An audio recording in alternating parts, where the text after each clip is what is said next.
আজকের তরুণ সমাজের একটি বড় অংশের কাছে বিদেশে যাওয়া যেন শুধু একটি স্বপ্ন নয়, বরং সফলতার অন্যতম মাপকাঠি।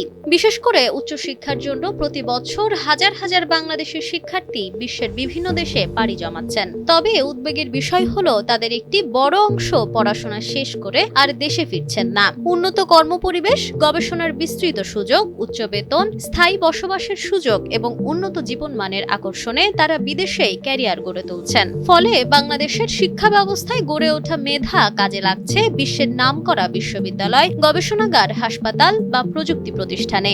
অন্যদিকে দেশে এখনো গবেষণার সীমিত সুযোগ, দক্ষতা ভিত্তিক কর্মসংস্থানের সংকট, পেশাগত অনিশ্চয়তা এবং মেধার যথাযথ মূল্যায়নের অভাব অনেককেই দেশে ফিরতে নিরুৎসাহিত করছে। ফলে উচ্চশিক্ষিত মানব সম্পদের একটি বড় অংশ বিদেশে থেকে যাওয়ায় মেধা পাচারের আশঙ্কা আরো প্রকট হয়ে উঠছে। জাতীয় দৈনিক যুগান্তরের এক বিশেষ প্রতিবেদনে উঠে এসেছে এইসব তথ্য।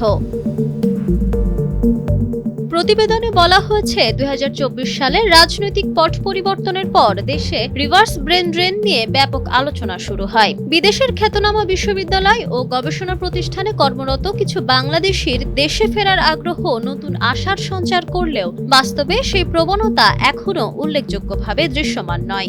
আন্তর্জাতিক বিভিন্ন পরিসংখ্যানও বলছে বিদেশে উচ্চশিক্ষার জন্য বাংলাদেশের শিক্ষার্থীর সংখ্যা যেমন বাড়ছে তেমনি বাড়ছে সেখানে স্থায়ী হওয়ার প্রবণতা। বিশেষজ্ঞদের মতে সরকারি বৃত্তি নিয়ে বিদেশে যাওয়া শিক্ষার্থীদের অনেকেই চুক্তিগত বাধ্যবাধকতার কারণে দেশে ফিরে আসেন। তবে নিজস্ব অর্থায়ন বা আন্তর্জাতিক স্কলারশিপে উচ্চশিক্ষার জন্য বিদেশে যাওয়া শিক্ষার্থীদের ক্ষেত্রে চিত্র ভিন্ন। উন্নত গবেষণা, কর্মসংস্থান এবং স্থায়ী বসবাসের সুযোগের কারণে এই শ্রেণীর ৬০%-এরও বেশি শিক্ষার্থী পড়াশোনা শেষে আর দেশে ফিরে আসেন না বলে সংশ্লিষ্টদের ধারণা। বিদেশে অবস্থানরত বাংলাদেশের শিক্ষার্থী ও গবেষকদের অভিজ্ঞতাও একই চিত্র তুলে ধরে। তাদের ভাষ্য, দেশে না ফেরার সিদ্ধান্ত শুধু উচ্চ বেতনের কারণেই নয়, বরং দীর্ঘমেয়াদী পেশাগত নিরাপত্তা, গবেষণার অনুকূল পরিবেশ, সামাজিক নিরাপত্তা এবং উন্নত জীবনমানের সঙ্গে এটি গভীরভাবে জড়িত।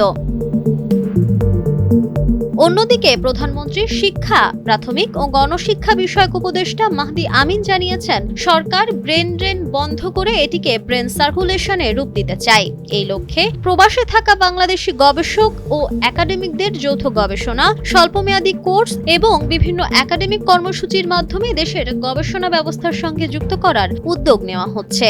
সরকারের আশা, এসব পদক্ষেপের মাধ্যমে একদিকে যেমন বিদেশে থাকা মেধাবীদের অভিজ্ঞতা দেশের কাজে লাগানো সম্ভব হবে, ঠিক তেমনি ভবিষ্যতে দেশে ফিরে কাজ করার পরিবেশও আরো শক্তিশালী হবে বলে মনে করছেন বিশ্লেষকরা। Nafisa Nuwal, Times today.